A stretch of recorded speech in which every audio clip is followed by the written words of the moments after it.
Bom, pessoal, vou iniciar aqui com vocês, então. Primeiramente, eu vou me apresentar, né? Alguns de vocês não me conhecem. Eu sou o Rodrigo, eu sou engenheiro civil, formei em 2015. E agora eu vou estar colocando aqui na tela algumas informações a respeito de mim. É algo bem simples para a gente já ir para o que interessa, tá? Então, como eu disse, eu sou o Rodrigo, sou engenheiro civil, formei em 2015. Logo depois, eu fiz pós em plataforma BIM, aqui em Campo Grande, Mato Grosso do Sul, de onde eu falo.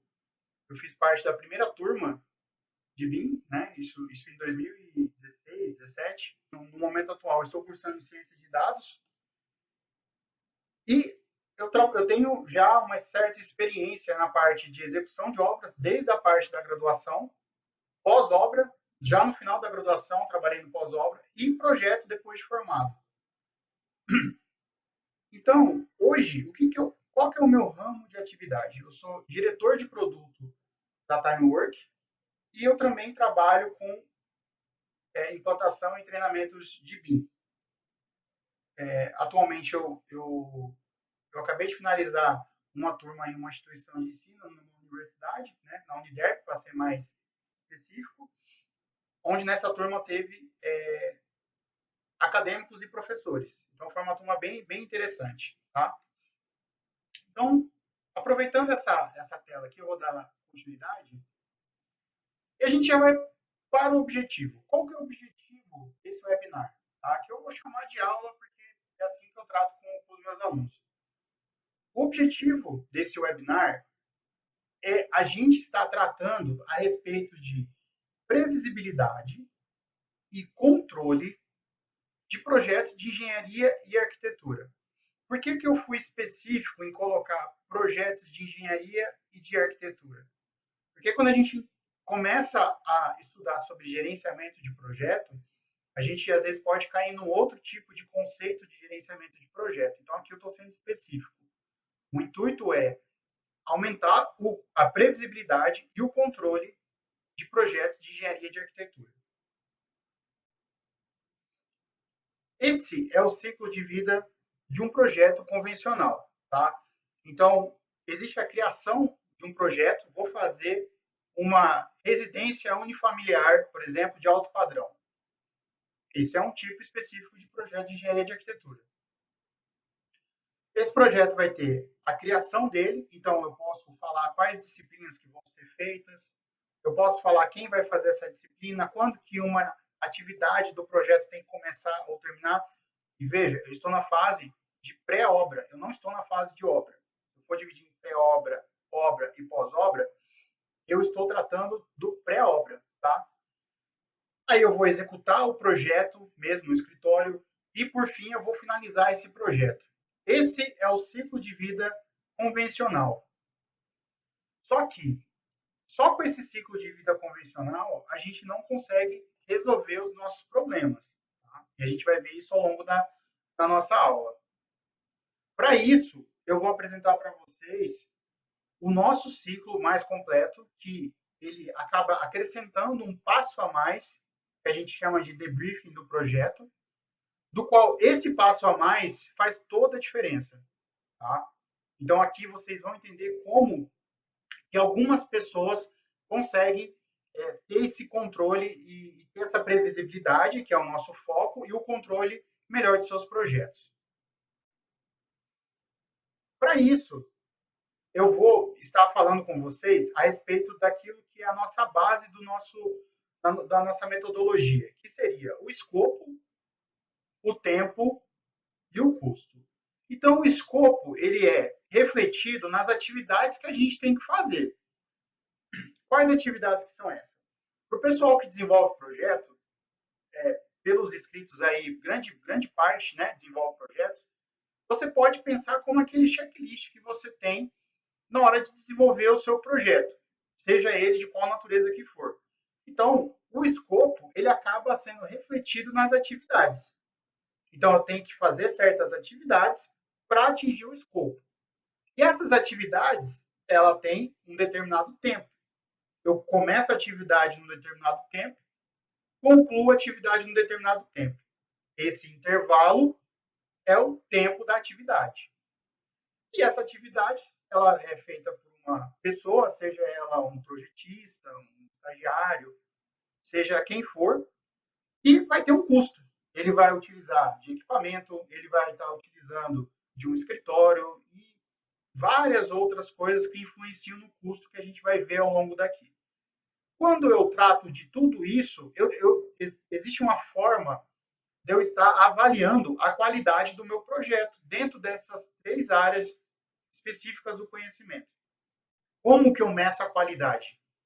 Eu não posso falar de maneira arbitrária assim, esse projeto foi muito bem feito. Não é assim que funciona. Ele foi mal feito? Foi bem feito? Como mal feito foi? Então, eu preciso ter métricas para medir isso. Então, a qualidade vai falar o quão bom ou quão ruim foi a execução do projeto dentro dessas 3 áreas. Então, veja que com essas 3 áreas do conhecimento, a gente consegue ter muita coisa a respeito do planejamento do projeto de engenharia e de arquitetura. Tá? E é tão absurdo falar que são somente essas 3 que eu preciso estar passando para vocês aqui uma prova. O que seria essa prova? As pessoas que utilizam desse método. Eu vou estar passando aqui para vocês algumas das pessoas que utilizam esse método, que vão desde escritórios com 35 usuários, veja bem, pessoal, estou falando de escritórios gigantescos, tá?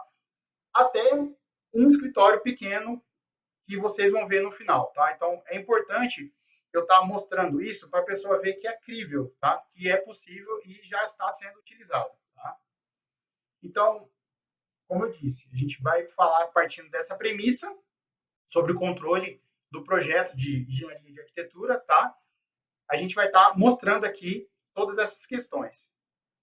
E aí a gente vai à prova, tá? Vamos à prova.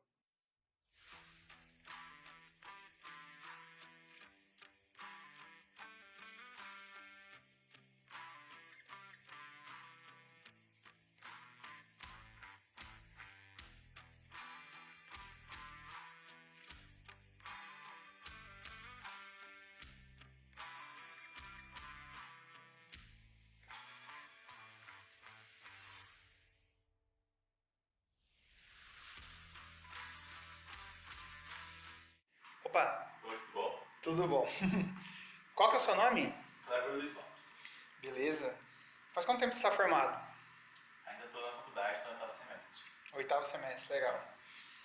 Quantas pessoas trabalham aqui com você, na sua equipe? 3 pessoas.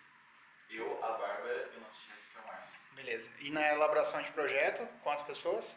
Eu e a Bárbara, Legal, 2 pessoas. bacana. O que você achou da plataforma, assim? Foi fácil, foi difícil? Você pode Cara, é uma explanar. plataforma bem fácil, bastante intuitiva, a gente consegue gerenciar bem nossos projetos agora. A gente aprendeu, né? Achei bem tranquilo. Beleza. Já tinha visto algo assim na faculdade? Não, nunca tive matéria sobre isso, nem nada de gerenciamento de projetos. Beleza. Então, beleza. Obrigadão, hein, Kleber. Olá, tudo bom? Oi, Qual que é o seu nome? Bárbara Flores. Faz quanto tempo que você é formada? Menos de um ano. Ah, legal. Quantas pessoas trabalham na sua equipe? A minha equipe somos 3, eu, o engenheiro Márcio e o Kleber, mas na parte de projetos eu e o Kleber. Legal. O que você achou da plataforma? Achou de fácil, difícil? Achei ela bem legal, ela é bem intuitiva, ela agiliza bastante o nosso tempo, no dia a dia. Legal. Já tinha visto algo assim na faculdade? Só na teoria, mas na prática mesmo nunca, nenhum programa, nada parecido. Legal.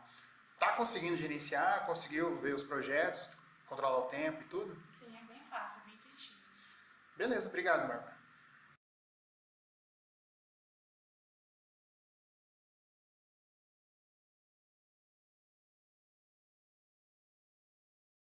Então, pessoal, eu coloquei aqui para vocês essa questão, porque às vezes a gente coloca uma situação e a pessoa fala assim, não, esse método, essa metodologia, essas técnicas só funcionam porque determinada pessoa tem um escritório grande, ou a pessoa tem pós e tudo mais.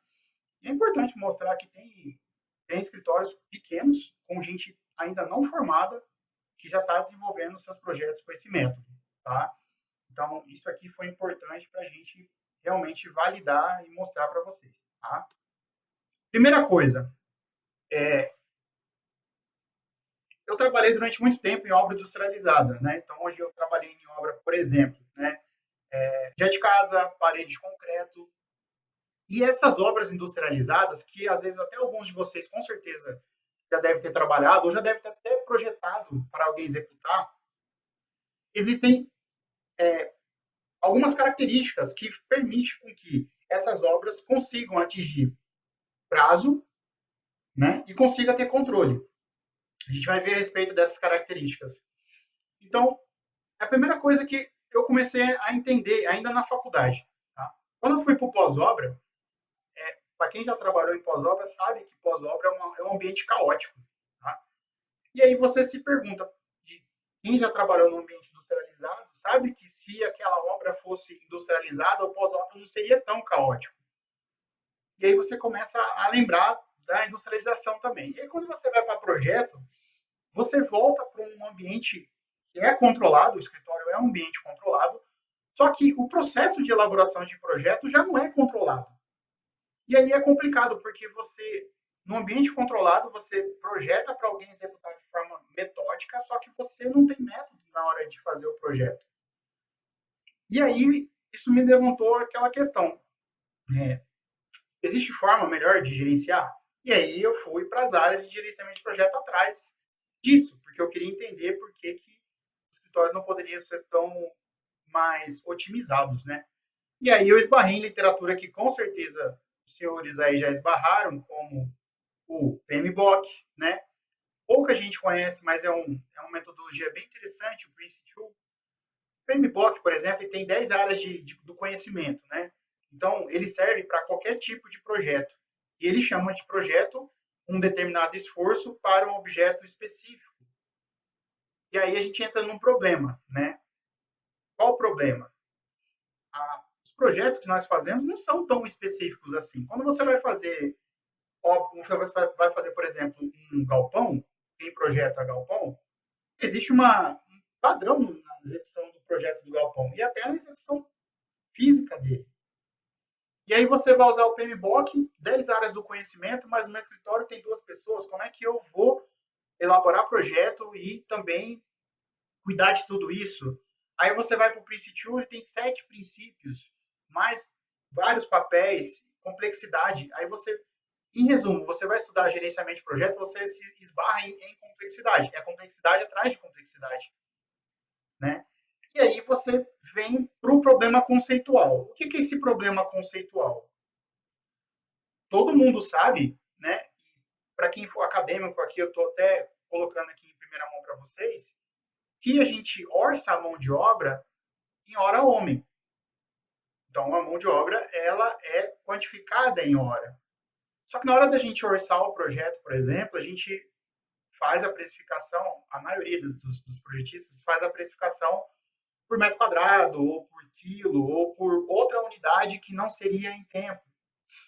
E aí fica complicado, porque determinados projetos levam mais tempo que o outro. Então, esses projetos deveriam ser mais caros que outros.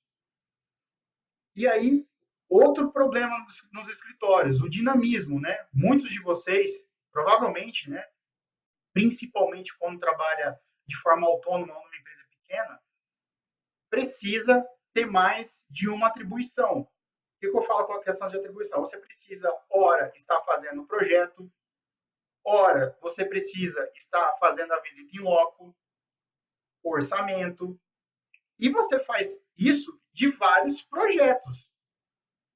E aí vem o problema maior. Como que eu vou conseguir calcular custo, tempo e aqueles 3 pontos principais, né? Escopo, tempo, custo. Como que eu vou calcular isso? Saber a qualidade, sendo que eu nem consigo, ao menos, determinar o esforço por cada projeto. Imagina comigo, você aí está fazendo 5 projetos simultâneos. Aí você tem sua equipe. Existe cliente seu que demanda mais esforço. Isso é óbvio. E o correto seria esse cliente pagar por esse esforço a mais. Só que você, além de ter que controlar tudo isso, você também tem que projetar. Então, é complexo, entendeu? E aí você não consegue resolver perguntas como qual que é o custo, qual que foi o tempo e etc. E aí, tendo como base, né, até dei um spoiler ali no começo, tendo como base as obras industrializadas, né, e as áreas do conhecimento do PMBOK, foi possível chegar numa seguinte dedução. Seria possível eu trabalhar com um método que tornasse mais previsível e mais fácil de controlar o planejamento e a execução do meu projeto? O que a obra tem? Por que a obra industrializada ela é previsível? Essa é a pergunta principal. Por que a obra industrializada ela é previsível? E a resposta você começa a ter quando você vai estudar o processo de uma obra industrializada. E o processo de uma obra industrializada existe algo chamado padrão. Quando você encontra padrões, você consegue medir. Então, seria possível, aí vem a questão de criar um novo conceito, né? O problema é criar um novo conceito. Eu já até conversei isso com o meu primeiro cliente, né? Que ele começou com 10 pessoas utilizando, ele foi desenvolvendo, foi prosperando, hoje ele tem 35. É uma empresa excepcional. Eu falei para ele, falei, a gente tem que pensar em como tornar a empresa uma fábrica de elaboração de projeto. Porque se você pensa na empresa como uma fábrica de elaboração de projeto, uma fábrica ela tende a ter previsibilidade, procedimentos padrões. Isso não é tão surreal assim. Quando você começa a migrar, né, a estar visitando vários escritórios, você começa a ver que esses escritórios eles já começam a esbarrar nisso. Você vai no escritório que faz projeto hospitalar, ele tem lá, você faz projeto hospitalar, você decorou as normas, aí DC 50, os procedimentos, vai na vigilância sanitária, tem que fazer isso, tem que fazer isso. Ele já tem um procedimento. Só que ele pode ter até o procedimento, mas aí fica complicado. Por quê? Porque quando ele vai fazer tudo, a gente esbarra naquele problema inicial. Qual o problema inicial? Múltiplas tarefas para múltiplos projetos. Então ele até sabe o que tem que fazer, o que tem que entregar, faz com extrema perfeição, né? Mas aí ele fica naquela, eu faço muita coisa e fica difícil eu controlar essas muitas coisas. Tá? Então, pensando dessa forma, essa foi a premissa de onde a gente partiu para estar fazendo a metodologia, tá? Então, ela já é algo que eu venho estudando já há algum tempo, tá? O pessoal que que já é conhecido aí sabe que eu venho batendo cabeça nisso faz um bom tempo. E aí, agora está começando a dar resultado graças à tecnologia que vocês vão ver ao longo da nossa aula, tá? Então, beleza. Eu acabei de falar para vocês que existe similaridade. Quando eu vou fazer uma casa, eu já tenho algumas atividades de uma casa. Quando eu vou fazer um comércio, eu já tenho algumas atividades de um comércio. Ou seja, eu tenho escopos parecidos para determinadas finalidades de projeto.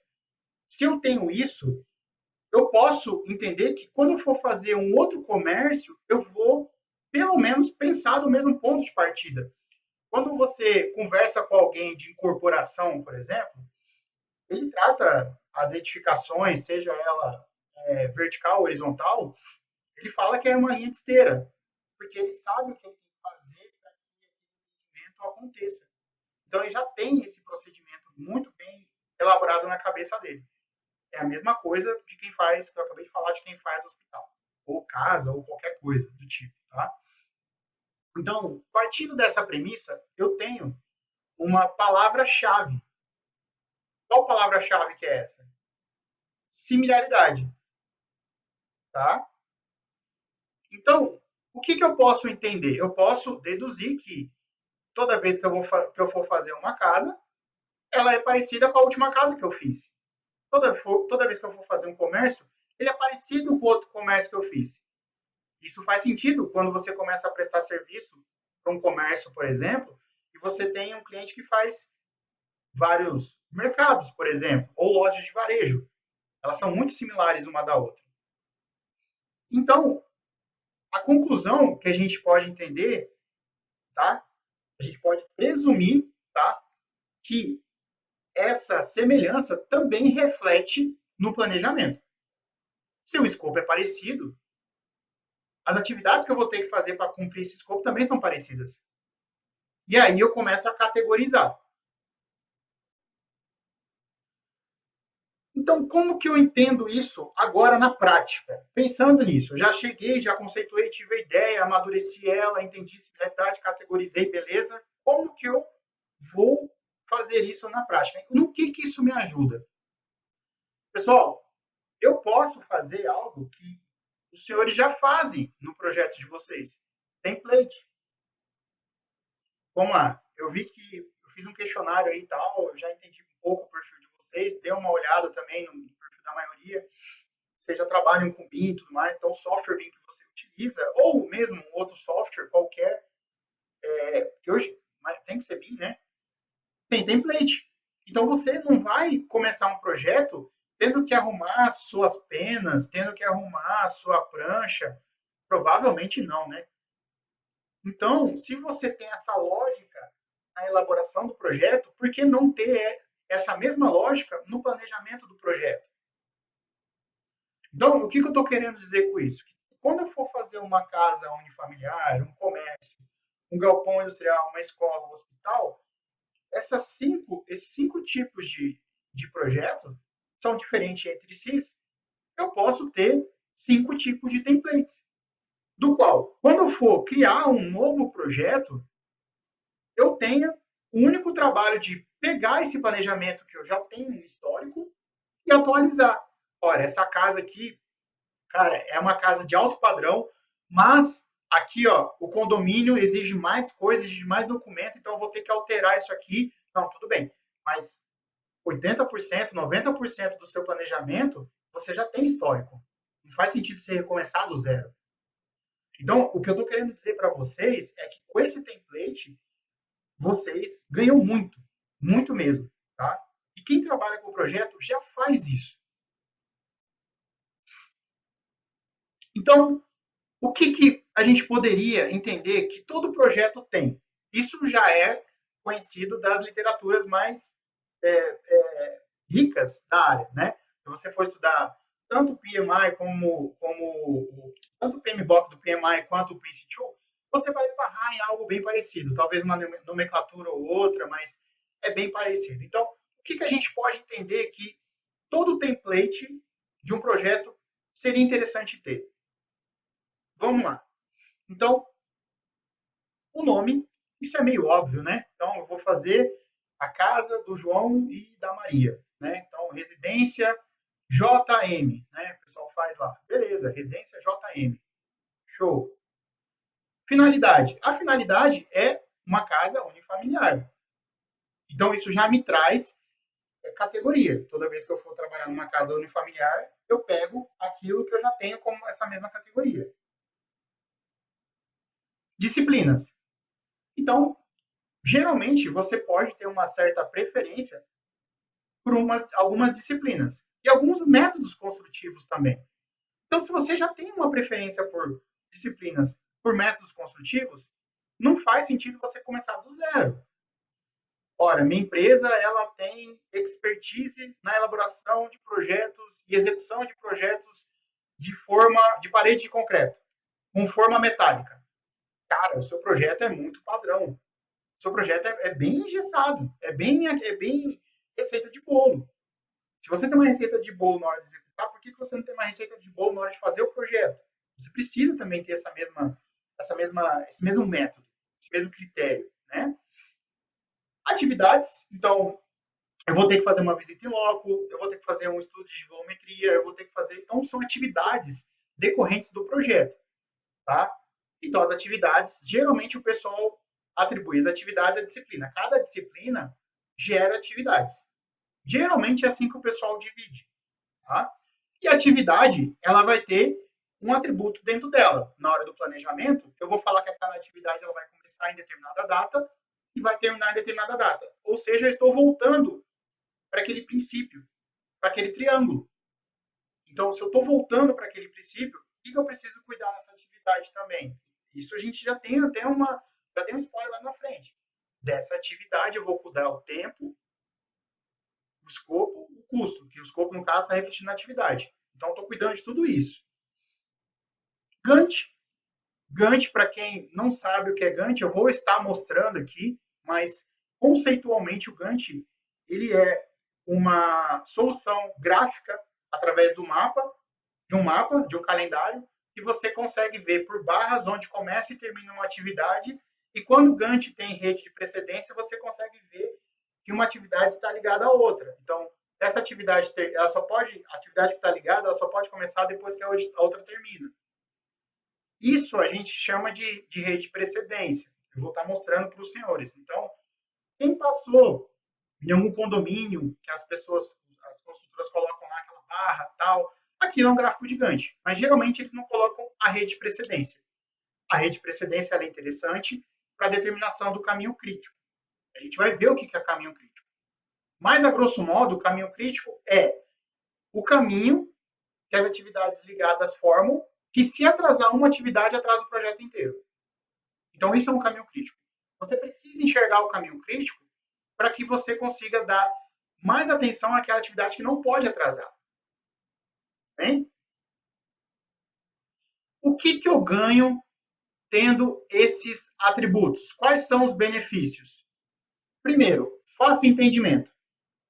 Se existe um padrão de escrita entre a estrutura analítica de projeto e o gráfico de Gantt, a famosa EAP, né, e o gráfico de Gantt, se o cara é acostumado a ler daquele jeito, eu estou falando português para a pessoa que sabe falar português. Então, é fácil o entendimento. Outra coisa, procedimento operacional padrão. Se existe um procedimento operacional padrão, o padrão faz a gente começar a ficar fácil a medição. Se eu faço casas de alto padrão, vamos dar um exemplo bem palpável. Vamos lá. Tem um condomínio de altíssimo padrão na minha cidade. Eu já fiz 3 casas lá. E eu sei, mais ou menos, eu tenho documentado tudo isso. A quarta casa que eu for fazer, olha que legal, a gente vai falar sobre isso. A quarta casa que ele for fazer, ele tem que pegar e saber, pô, eu tô demorando. Mas como você sabe que você está demorando? Não, porque eu já fiz casa aqui, eu sei, pelo meu histórico ali, que já era para estar o projeto mais avançado, porque eu vou precisar passar pela aprovação da prefeitura, aprovação do condomínio, isso daí vai me atrasar com o meu cliente. Está dentro do meu caminho crítico que o cara já consegue antever. E ele já toma a decisão para que isso não ocorra. Ou seja, ele controlou para que a previsão dele acontecesse. Então, é importante conceituar isso, tá? A gente vai estar fazendo um trabalho de edição, vai estar mandando para vocês, pode ficar tranquilo. É importante entender isso para que vocês não entendam que não é algo feito do zero para nada, entendeu? Tem um porquê, certo? E agora, pessoal, eu vou mostrar para vocês um método, antes de bater um papo e mudar a câmera aqui para conversar com vocês, eu vou mostrar isso na prática. Então, assim, eu acho que nada melhor do que mostrar para vocês exatamente o que é a utilização de um template na criação de um projeto. Tudo bem? Então, tem um template aqui para fins didáticos, tá? E eu vou estar usando a nossa ferramenta aqui para mostrar para vocês esse conceito vocês podem ter e utilizar em qualquer outra ferramenta, tá? A ideia aqui é realmente evoluir a linha de raciocínio mesmo, de pensamento. Eu ainda falo para o pessoal ainda, eu falo, se você quer usar o Excel, usa Excel, se você quer usar o MS Project, usa, o que você quiser usar, você usa. Entendeu? Então a gente deixa claro que o importante é a pessoa não ficar sempre reinventando a roda. Então vamos lá. Então, aqui eu tenho o nosso software, né? Eu vou estar fazendo a criação. Ele me derrubou aqui, deixa eu fazer o login de novo. Isso é importante. E aí eu caio na tela de criação de projeto. Então, eu posso estar criando um projeto aqui. Vou, sei lá, eu acabei de falar o projeto João e Maria, né? Então, projeto J, né? Colocar um M aqui, JM. E aí eu posso colocar arquitetura, tá? E aquilo que eu estava falando para vocês. Eu posso colocar estrutura, bem? Isso aqui os senhores já viram, provavelmente, em outro local, mas eu vou conceituar para vocês. E aqui do lado direito eu tenho o gráfico gigante que ele vai se ajustando em relação à EAP. Aqui do lado esquerdo eu tenho a estrutura analítica de projeto e aqui do lado direito eu tenho a EAP. Então eu tenho o calendário, né? E aí a partir desse calendário ele vai formando o gráfico gigante em relação à EAP. Só que eu acabei de falar, eu não vou ficar criando do zero. Nenhuma pessoa faz isso, tá? Pelo menos não deveria fazer. Então, o que eu vou fazer aqui? Eu vou até zerar aqui, vou até dar um F5. E aí, eu vou carregar aqui um template. Então, tem um template aqui, tá? Eu chamei ele de projeto webinar 3 aqui, JSON, né? Essa aqui é a extensão. Isso aqui é ponto, né? Depois do ponto é a extensão do arquivo. Vocês podem trabalhar em DWG, que é CAD, RVT, que é Revit, e por aí vai, né? IFC, com certeza, né? Mas o nosso arquivo do template, ele é JSON. Então, o que acontece? Eu coloquei aqui esse nome. Poderia ter colocado um nome comercial, tá? Mas eu coloquei isso aqui só para fins didáticos. O que eu vou fazer? Abrir. Quando eu abrir, pessoal, ele vai estruturar para mim um projeto. Ele vai colocar para mim a EAP, ele vai colocar para mim, vai arrumar para mim já o gráfico gigante, vai fazer a ligação da rede de precedência, vai fazer para mim o caminho crítico. Então, ó, feito. Simples. Ah, Rodrigo, mas nem todo projeto é igual. Aí vem a parte do projetista ou do gestor de projeto. Aí ele vai ter que falar, não, esse projeto é igual até certo ponto. Depois de certo ponto, ele vai ter uma complexidade a mais ou a menos. Mas você tem um ponto de partida, você não vai começar tudo do zero. E agora a gente consegue fazer algumas análises, né? Então aqui eu tenho já uma rede de precedência, né? O caminho crítico. Então, olha que legal, ele destaca para mim o caminho que, se eu atrasar uma atividade, eu atraso o projeto inteiro. Tudo bem? Então, eu tenho tudo isso aqui muito bem estruturado. E aí vem a questão. A pessoa, quando entende isso, ela vai ficando cada vez mais precisa, né? A gente vai falar sobre precisão lá na frente, medição, medir o quão preciso foi. Mas é interessante que a pessoa vai, do mesmo jeito que um template dos senhores, quando começaram a projetar, ele era um e hoje é outro, de quem planeja dessa forma também. Então você vai amadurecendo também. E tem até método para esse amadurecimento. Existe um método para isso. Sistematicamente, o que você tem que fazer para tomar decisão e tudo mais. A gente vai chegar nisso. Certo? Então, assim, é rápido, é fácil, tá? E é para ser rápido e é para ser fácil mesmo. Você já tem muito trabalho já no dia a dia, projetar, visitar, falar com o cliente, fazer orçamento, ver fornecedor. Então, assim, é muito trabalho que você tem que fazer, então tem que ser rápido, entendeu? Beleza, pessoal. A gente falou um pouco sobre a criação do projeto, falamos sobre os atributos do projeto. A gente teve um diálogo sobre essa questão da similaridade, né? Por que existe o template? Porque o template é com base em similares, né? Então eu faço um template para não ficar partindo do zero, certo? E agora a gente vai falar sobre uma questão bem importante. Que questão que é essa? O monitoramento. Por que o monitoramento ele é importante? Eu preciso garantir que aquilo que eu previ está sendo feito. Simples assim. Então, eu preciso obter informação sobre a execução das atividades. De forma bem resumida,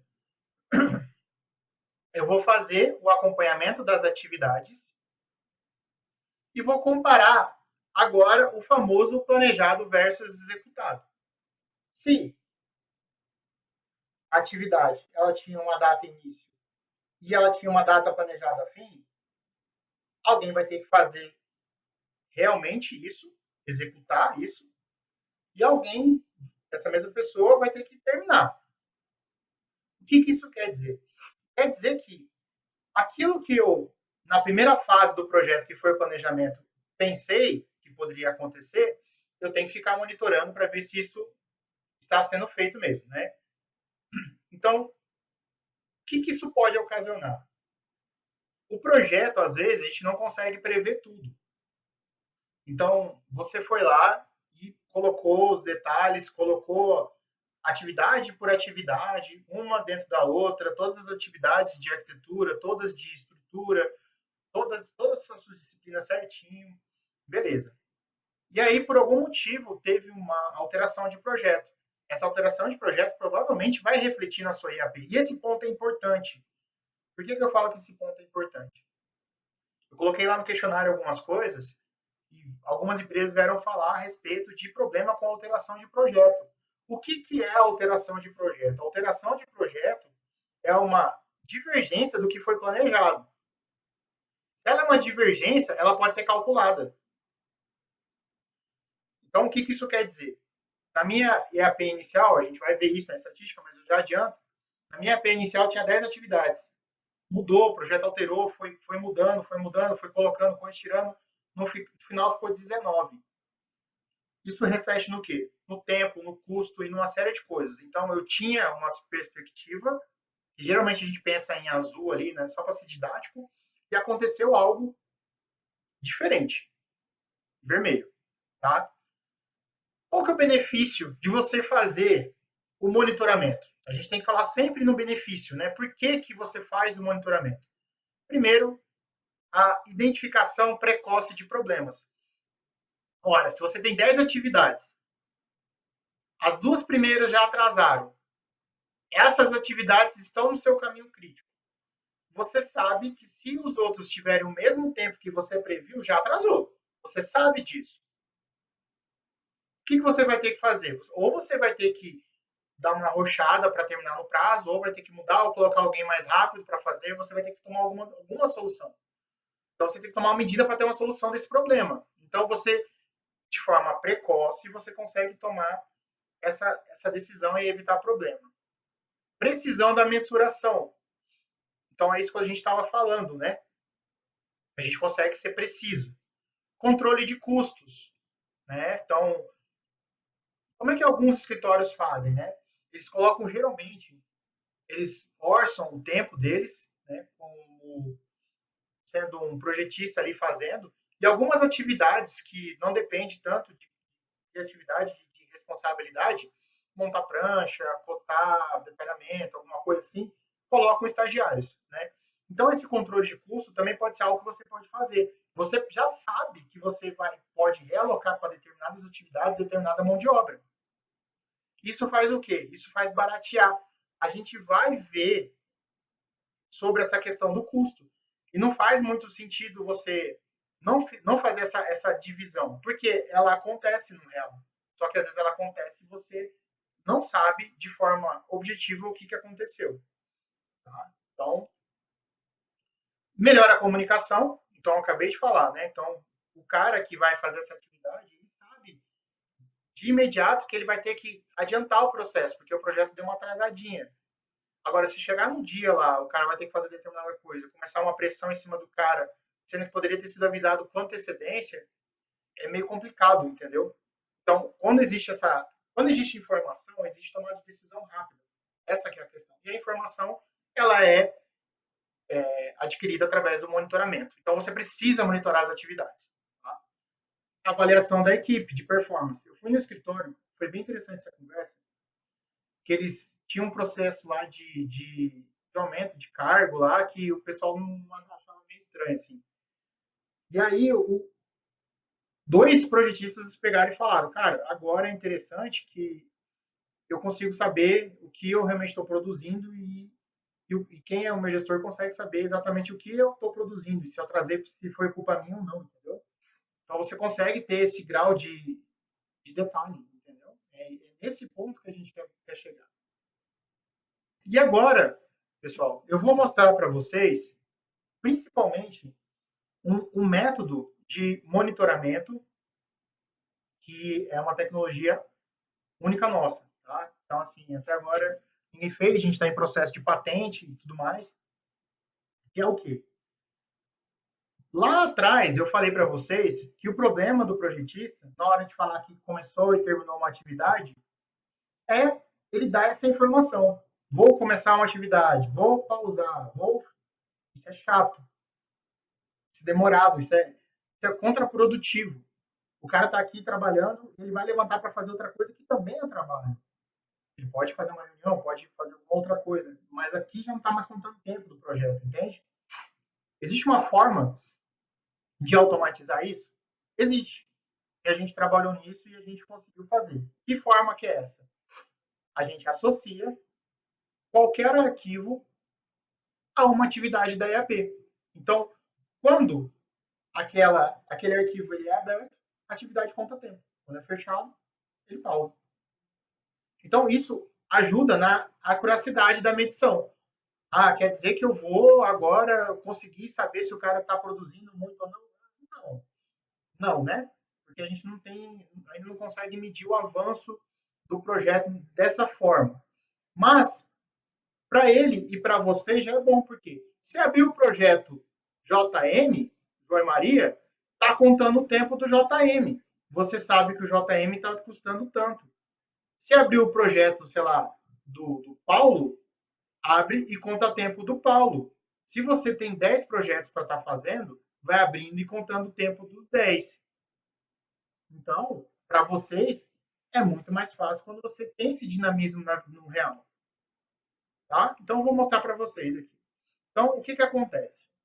Eu preparei aqui de forma bem simples, tá? Eu recebi umas questões bem interessantes. Numa tela só, eu consigo saber os projetos que estão atrasados, tá? Projeto que está dentro do prazo. Então, assim, numa tela só, eu já sei até o percentual.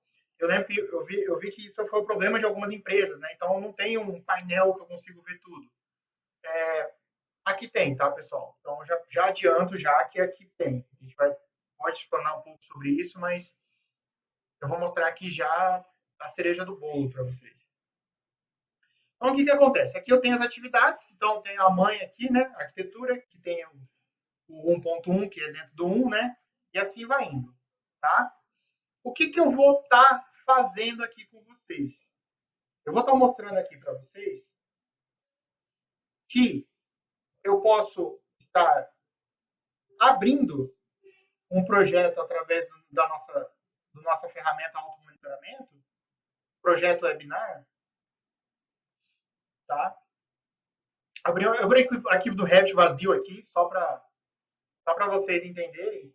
E essa atividade, ó, projeto webinar, atividade 1.2.3, volumetria, ela vai iniciar, tá?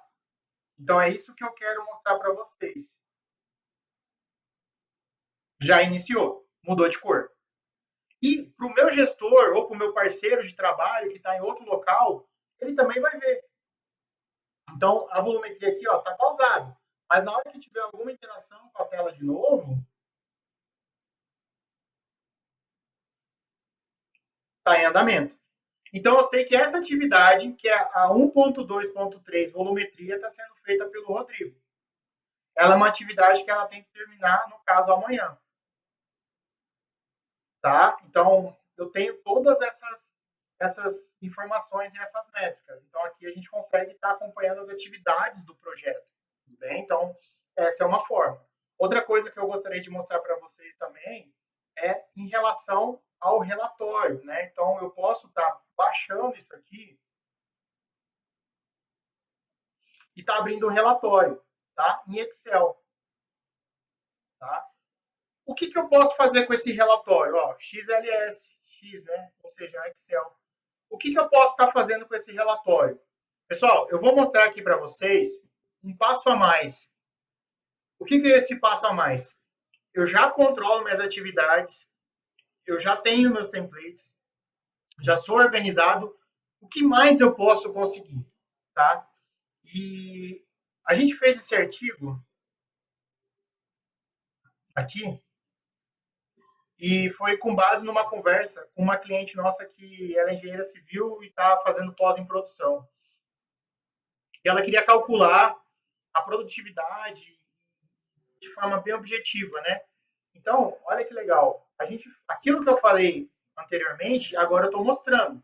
A gente vai ver essa estatística, mas esse artigo a gente fala sobre esse delta aqui, ó. O que é esse delta? É a diferença do planejado versus executado. Eu posso ter planejado pouco e feito muito, eu posso ter planejado muito e feito pouco, eu posso ter um cenário utópico, né? Que é tudo igual, delta zero, isso aqui não existe. A busca do projeto, do planejamento, é chegar no mais próximo de zero, ou seja, a menor diferença possível. E o que mais eu posso mensurar, o que mais eu posso contar? Pessoal, eu posso fazer aquele relatório e fazer o estudo dele, né? Saber o delta para a atividade de cada pessoa. O Rodrigo demorou, ou o João demorou, por atividade, tá? Porque o relatório vem pronto, tá? Então é bem... E aí eu posso sair calculando o que eu achar necessário. Tudo bem? Então, assim, por que a gente faz esses artigos? Porque são... a gente chama de features, né? São funcionalidades novas que estão saindo e a gente começa a estudar através de artigos e vai conversando com os outros que utilizam, né? Então tem relatório, tem uma série de coisas que a gente está conversando e a gente tem um contato bem próximo com os escritórios, tá? Então, voltando aqui. Então, é bem interessante esse aspecto, tá? Então, pensa comigo. Se você é gestor, você consegue ver quem está trabalhando da sua equipe. Como é que tá? Como é que tá os projetos aqui? Ah, esse aqui tá atrasado, ó. Aquele dali tá piscando, ó. Esse aqui tá atrasado? Nem começou. Vamos ver ele. Como é que tá ele? Você pode dar uma mexida, entendeu? Você pode dar uma arrochada no pessoal. Ou você pode entender se você planejou errado. Ou, que geralmente acontece, tá? Um cliente que grita mais alto. Quando você tem vários clientes, o que acontece muito é eu tenho que atender todos e esse atender todos às vezes quebra o meu planejamento. Então você também tem como ver essas questões. Aí você pode filtrar por usuário, tá? Você tem todas essas questões de filtros aqui. A ideia é passar uma aula, tá, pessoal? Depois a gente conversa mais a respeito disso. Legal. E aí a gente vem com uma parte que geralmente os escritórios param, né? É o quê? Eu vou finalizar o projeto. Finalizei o projeto. E aí, ao finalizar o projeto, geralmente vem algumas questões, né? Quanto que custou esse projeto? Qual a duração? O tempo de trabalho de cada colaborador, né? Lembrando, a gente está partindo da hipótese que vocês têm mais de um projeto, que é o que vai acontecer, né? Vocês trabalham, tentam prosperar para isso. Então, vocês vão ter equipe, essa equipe tem que saber como é que está a produtividade, etc. Né? Então, se você não tem como comparar o histórico, você não tem como responder essas perguntas. Tá? Então, eu já até coloco aqui uma coisa que foi até assunto num vídeo nosso, que foi os maiores erros no planejamento de projeto. Né? Não documentar é o maior erro. Então, assim, se você documenta de alguma forma, você consegue rever e tomar decisão e não ficar repetindo o mesmo erro. Né? Então, se você não documenta, você conta muito com a sorte. Né? Então, essa que é a questão. Então, a gente está colocando aqui para vocês que se você não tiver histórico, você não consegue resolver esses questionamentos. Tá? Então, assim, com certeza eu faço até uma pergunta para vocês mesmos. Assim, né? Na maioria dos escritórios que eu vou, eles sempre colocam que, na época não, agora sim, né? Se eles tinham o histórico dos últimos planejamentos, dos últimos projetos. Quanto tempo levou, quem fez, como é que foi. Eles tinham esse histórico. Vocês conseguiam, a partir do momento que tiver que fazer algum outro, tomar decisão, como, por exemplo, quanto que eu vou cobrar, qual que é o tempo para entregar, quanto tempo que eu vou demandar de determinado colaborador ou não. Então, eu estou fazendo essas perguntas porque são atividades que vocês vão ter que fazer no seu dia a dia, tá?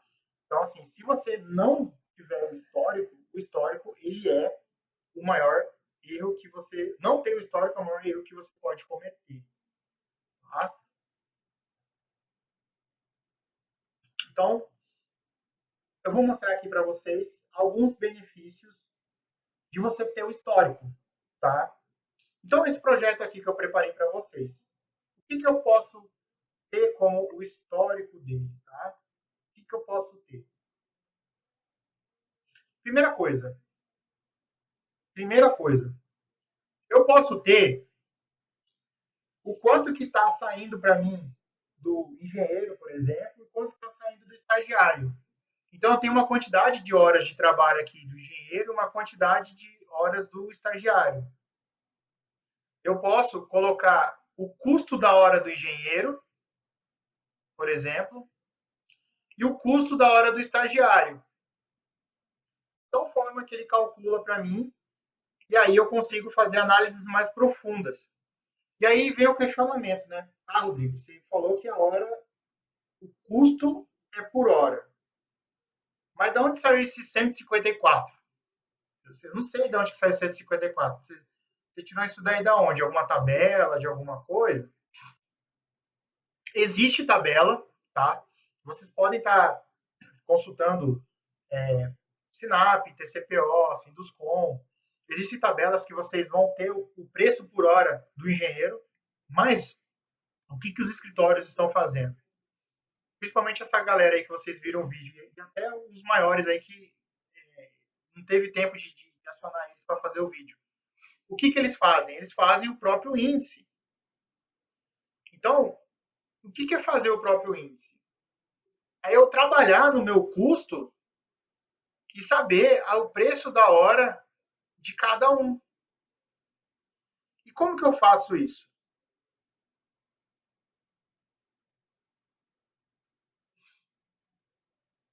Bom, eu coloco o nome do meu índice aqui de custo, né, que eu chamei de engenheiro. Então, na minha hipótese, todos os meus engenheiros, a hora dele vai usar o índice engenheiro. Ou seja, eu quero calcular o quanto que custa o engenheiro. Eu vou chamar esse índice, engenheiro.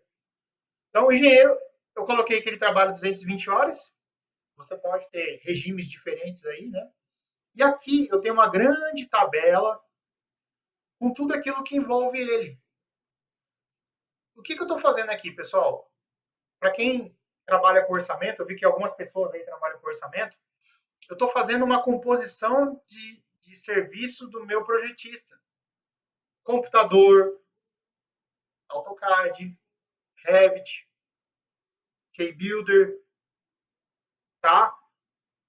E assim vai. Então, o CAL dele, se por algum motivo tiver que fazer alguma contribuição com isso, e você pode colocar outros itens. Mas a ideia é o seguinte, é você realmente chegar no custo por mês, vai dividir pela quantidade de horas para chegar no valor por hora. E é interessante que o pessoal, como que eles fazem? Né? Como é que geralmente as pessoas fazem? Eles começam a colocar o seguinte, categorias, né?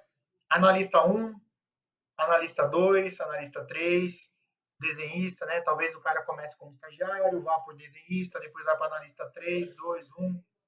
Então, você consegue ter esses índices. Por quê? Porque isso vai fazer com que o meu custo direto do projeto, porque isso está envolvido no custo direto, seja preciso. Então, isso que eu estou falando para vocês. Quando eu venho no histórico aqui e venho fazer a análise desse projeto que eu preparei para vocês, eu estou chamando aquele índice do engenheiro. Eu estou chamando aquele índice do estagiário. Não faz muito sentido eu colocar tudo aqui como estagiário, por exemplo. Talvez sim, talvez não, depende da sua como que é o método que você vai desenvolver. E aí você pode fazer essa análise. E essa análise, o que ela gera para a gente? Ela gera informação em forma de gráfico. E aí eu posso voltar aqui com vocês e contemplar o seguinte. Algumas coisas bem simples aqui, que é o quê? O tempo, o custo e o escopo. Os três, eu parti dele, né? Vim trazendo ele aqui. Então, tempo, vamos lá. Né? Então, eu já extrapolei o meu tempo de elaboração de projeto, do planejado, já extrapolei o meu custo e não concluí. Já de cara eu já vejo isso, tá? Lógico, isso daqui foi proposital, tá? Eu deixei start aqui, deixei para deixar bem uma coisa bem distoante aqui mesmo. Mas olha que legal, pessoal, eu tenho alguns análises de recursos avançados. O que que é isso? Eu tenho aqui o custo, mas é o custo do quê? Eu tenho o custo aqui por categoria, algumas categorias já definidas.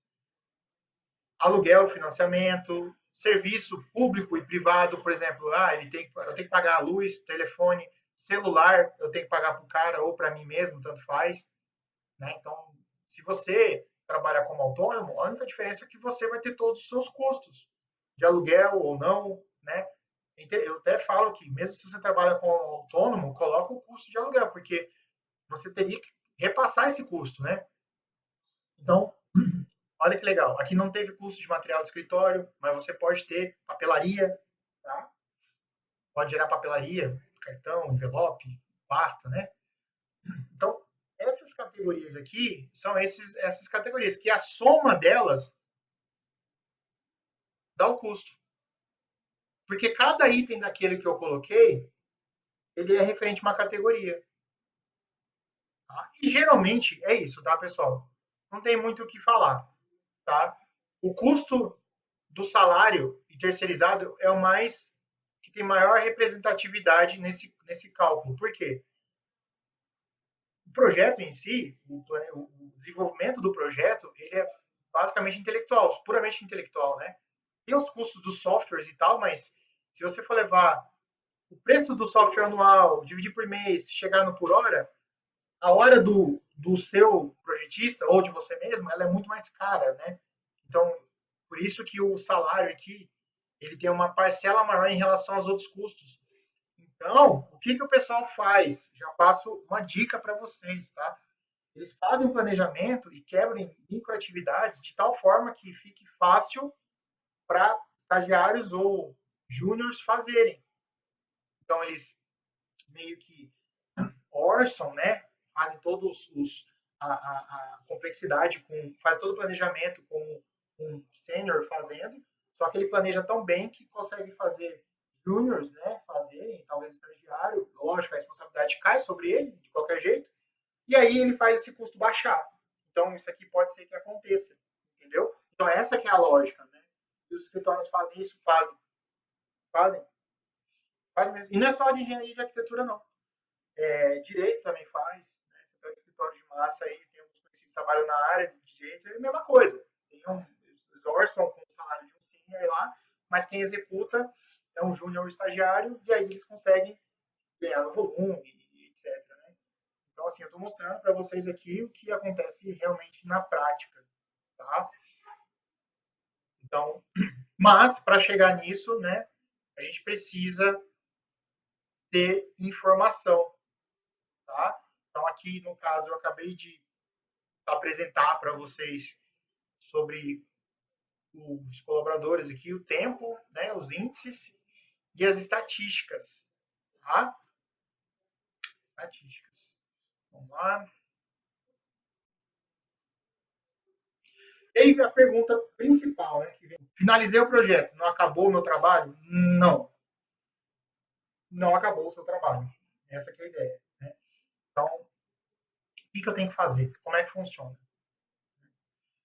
Eu tenho um procedimento chamado debriefing. Para quem é arquiteto, tá? E te for ver esse vídeo em algum momento. O briefing com o cliente, né? Você entrevista ele para fazer uma projeção para frente, né? O debriefing, você analisa olhando o que passou. Então, o debriefing, ele é necessário para a gente fazer a melhoria contínua. O que é melhoria contínua? O PDCA, né? Lá, Japão, método Kaizen, né? E como é que funciona isso? Eu preciso analisar o histórico do meu projeto, sempre da mesma forma, porque se eu analiso da mesma forma, eu isolo variáveis, para tomar decisão. Que decisão? Se eu vou ou não atualizar o meu template. Por quê? Eu posso ter algumas questões com relação ao projeto que eu finalizei. o projeto foi dentro do prazo ou não. Se não foi dentro do prazo, por que não foi? Aí você vai analisar, né? Não foi porque eu previ menos atividades do que tinha. Então, pode ser um erro meu. Ou a pessoa que foi elaborar demorou muito. Pode ser o erro da pessoa, pode ser os dois. E você vai analisar tudo isso, certo? Só que, se eu falar isso dessa forma, é muito arbitrário. Cada pessoa vai analisar de uma forma e aí você não vai ter esses passos sistemáticos, né? E a nossa ideia é que a cada ciclo do projeto, o fique mais preciso. E a gente tem cliente que está tipo na revisão 4, faz, por exemplo, infraestrutura, e os projetos lá, eles são bem organizados, são muito bons mesmo. E a gerente lá está chegando no ponto que ela está falando, não, estou revisando aqui e tal, e ela está... E é interessante que, como ela não tem tanta preocupação com essa questão de iniciar, pausar, tal, está sobrando tempo para ela pensar em outras coisas. Que coisas? Melhorar o processo dela. Então, existe um método sistemático para melhorar, que a gente fala, tá? E esse método sistemático, ele é basicamente em 3 passos.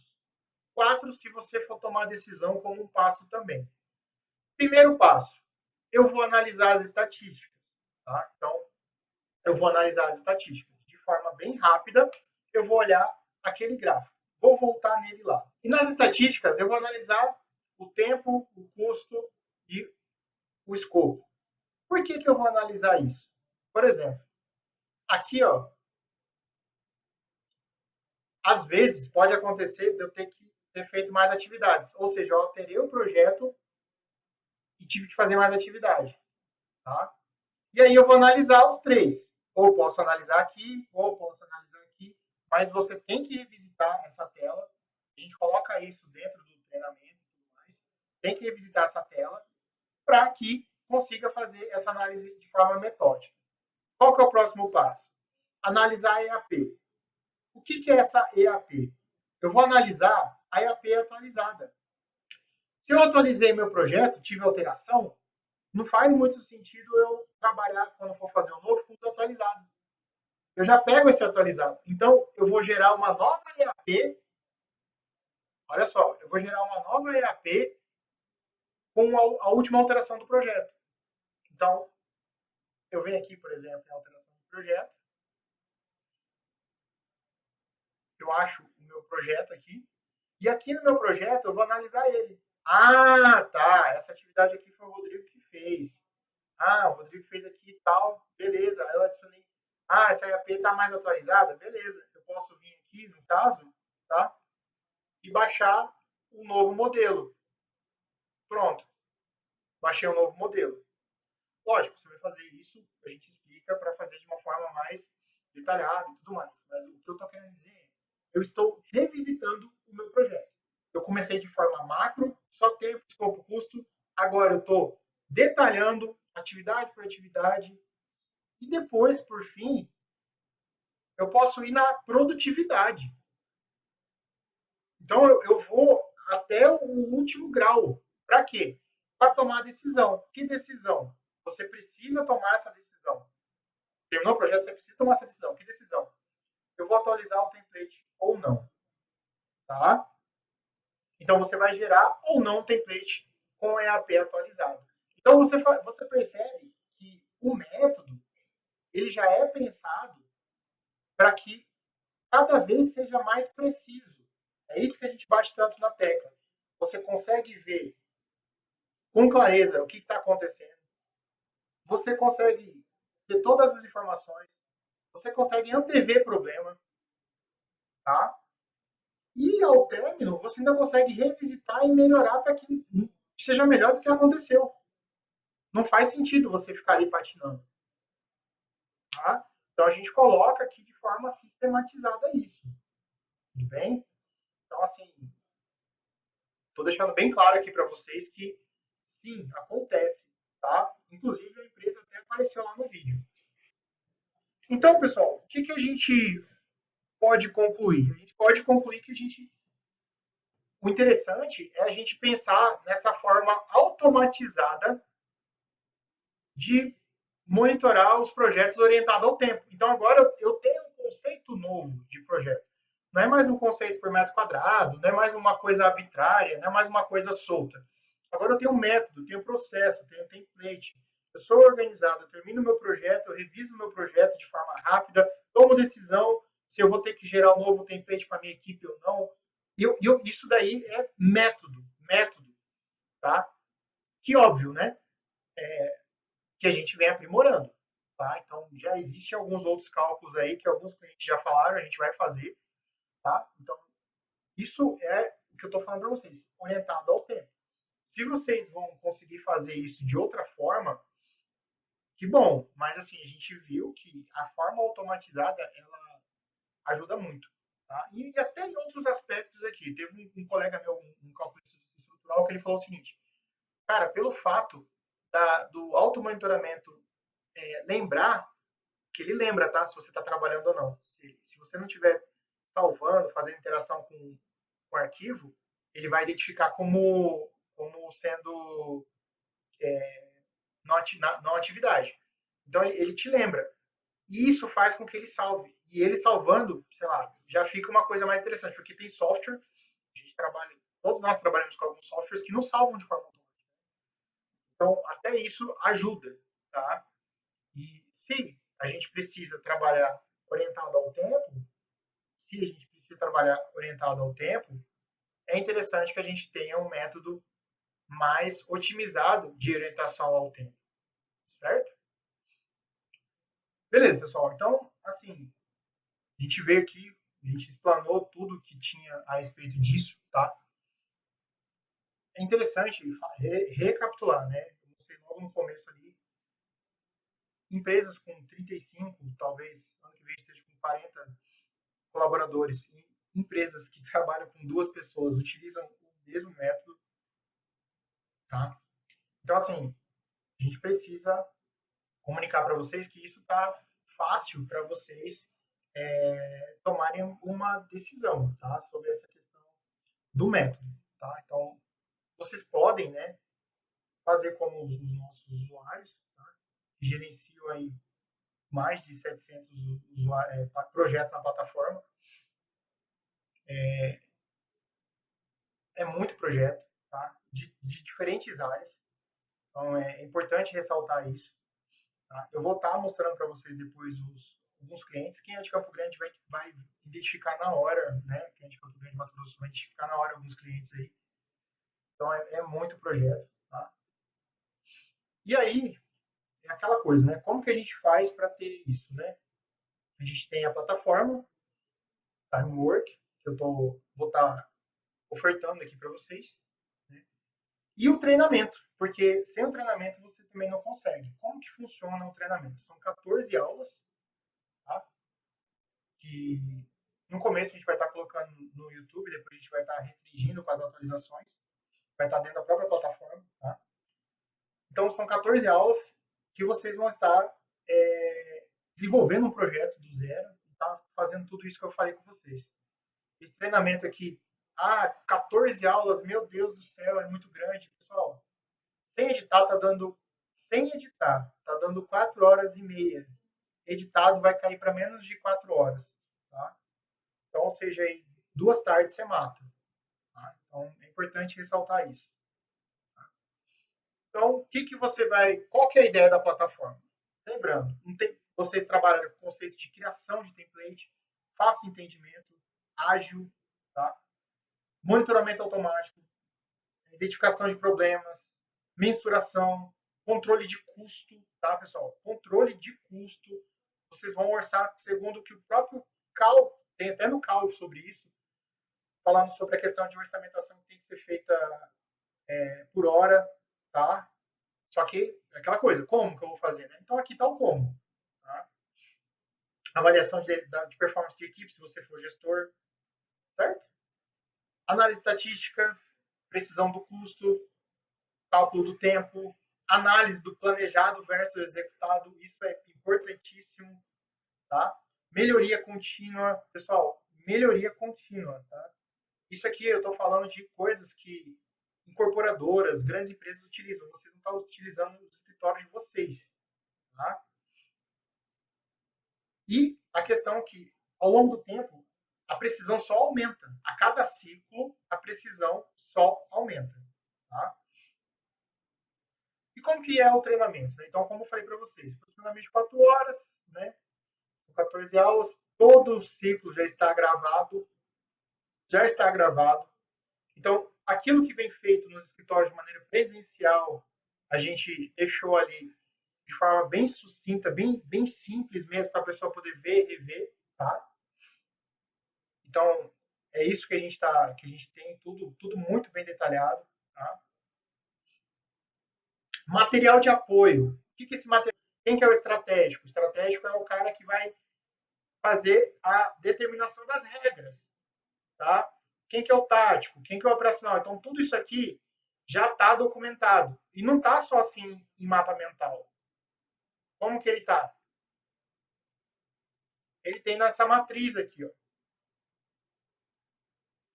Ó, essa matriz é tudo que o cara tem que fazer no escritório, usando a metodologia, né?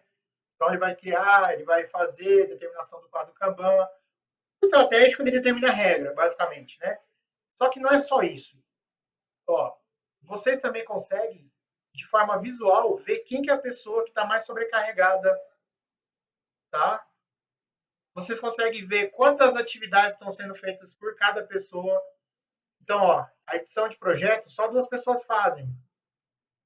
Ó, tem 10 pessoas que monitoram, ou seja, são pessoas que trabalham, tá? Então, a gente trabalha com essa planilha aqui e aí tem a determinação do que é cada coisa. A documentação está bem completa, tá?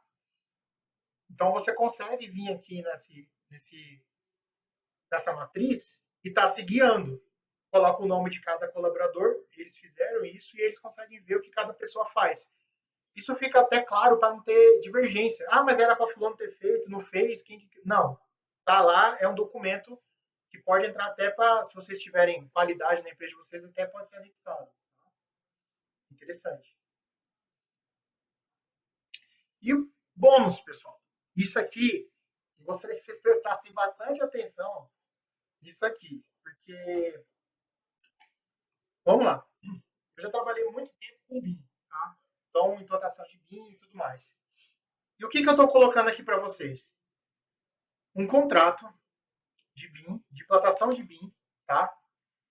Esse contrato, ele é um contrato que foi muito bem elaborado, foi pensado em tudo, foi feito por um escritório grande daqui. Esse contrato foi caro, pra caramba para fazer na época. Tá? 12 anexos, então esse contrato tem 12 anexos, tá? Que são esses. Nesse contrato você vai editar, vai ler, óbvio, né? Talvez passar para o corpo jurídico.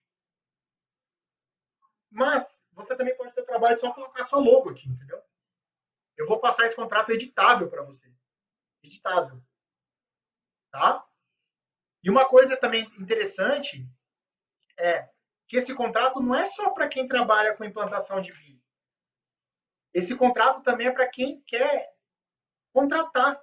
Se a pessoa te entrega um escopo diferente, muito mais, não tão detalhado, né, do que o que você vai ganhar nesse bônus, provavelmente ela não deve estar contemplando alguns assuntos. Então você já consegue ter uma base. Você não parte do zero para a contratação. Entende? Esse que é o ponto. Então esse contrato ele serve tanto para quem vai implantar a BIM, porque ele vai estudar esse contrato e trabalhar, e ele já usa o time work também para suas implantações, porque é um projeto, né? E é importante lembrar, né, pessoal, que existe um decreto desde 2020 a respeito da utilização de BIM em obras públicas, né?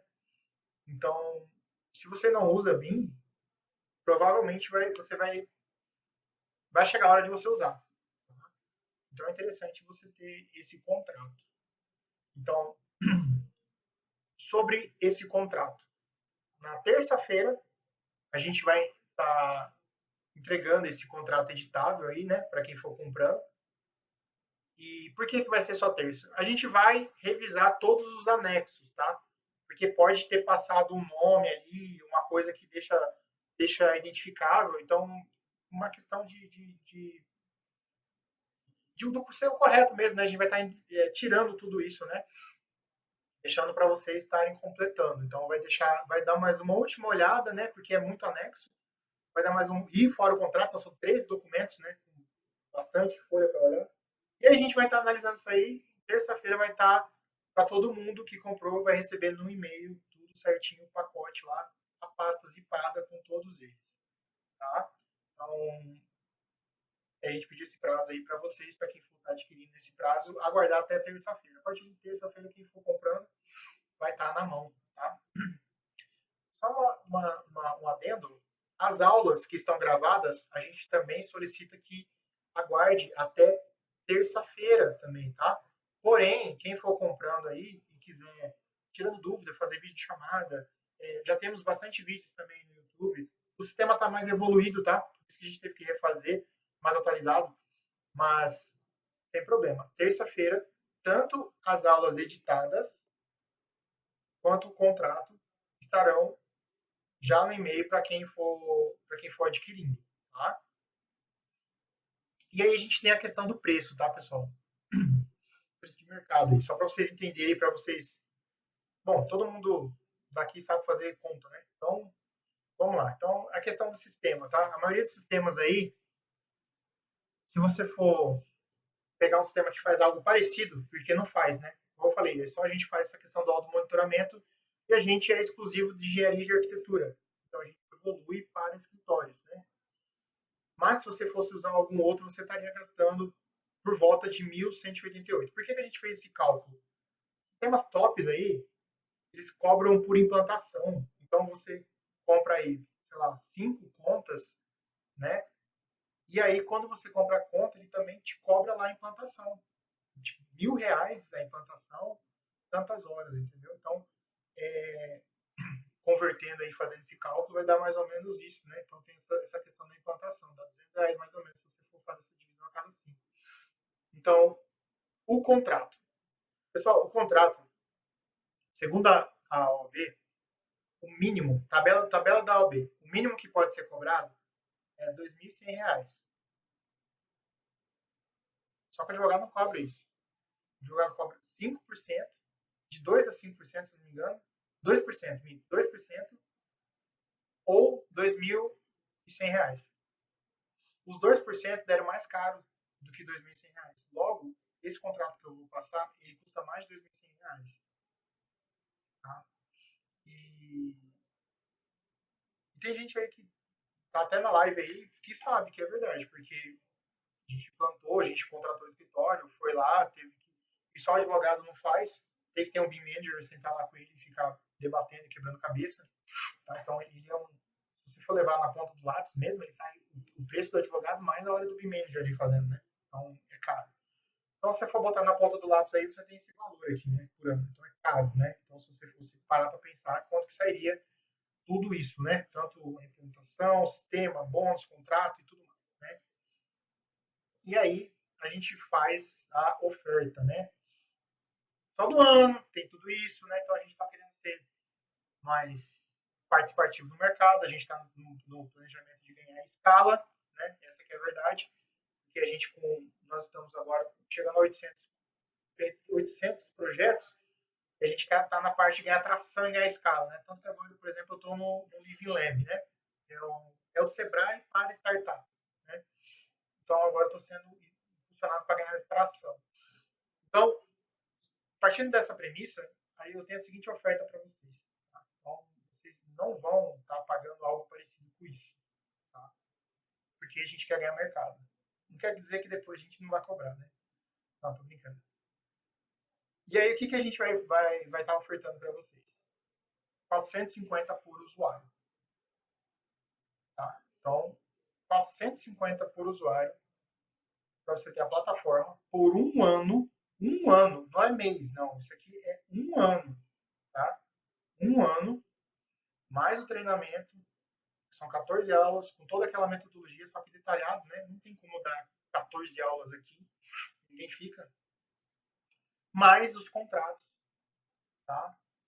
Que tem os 12 anexos aí. Tá? Então, essa é a oferta que eu tenho para fazer para vocês. A gente vai estar abrindo o carrinho hoje, tá? Depois de abrir o carrinho hoje, a forma de vocês comprarem, ela vai estar diferente, ela vai estar em outra configuração, não vai ter bônus, tá? O treinamento, né, vai ter o treinamento, mas toda a papelada, né, todas aquelas coisas que a gente vai dar de apoio, esse material de apoio aqui não vai. Então, comprou depois só o software e as aulas, né? Porque você precisa saber operar. Agora, todo esse restante aqui, ó, não vai ter depois de 7 dias. Tá? E é isso. Tá? Então, vou estar mudando aqui o link da descrição. Vou estar colocando ali no comentário para onde vocês podem estar acessando para comprar. E a gente tem 7 dias aí para estar apresentando tudo para vocês. Eu sei que tem gente que está doido por isso aqui. Tem gente que já está doido por isso aqui. Né? Aí depende de cada pessoa, mas o pacote é esse. Tá? É tudo isso aí. Então, eu vou estar saindo aqui.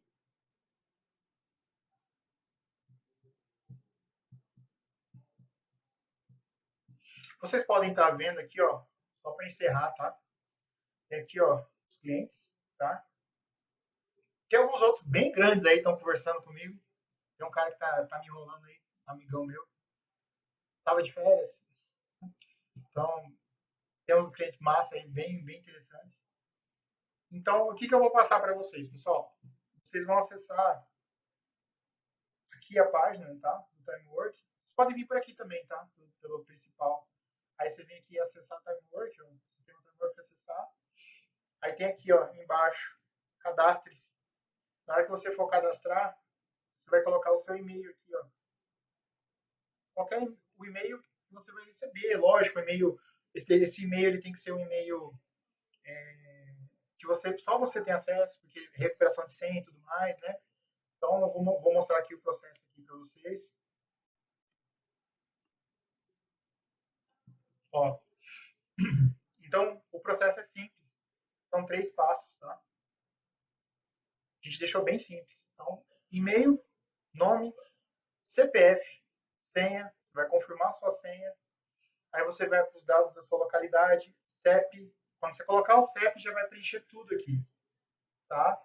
Então, você coloca o CEP aqui, já vai preencher, você vai colocar só o número, tá? Se você tiver alguma dificuldade em alguns passos, é só você clicar aqui, vai abrir uma nova janela para você, e você vai entrar em contato com o nosso suporte, tudo bem?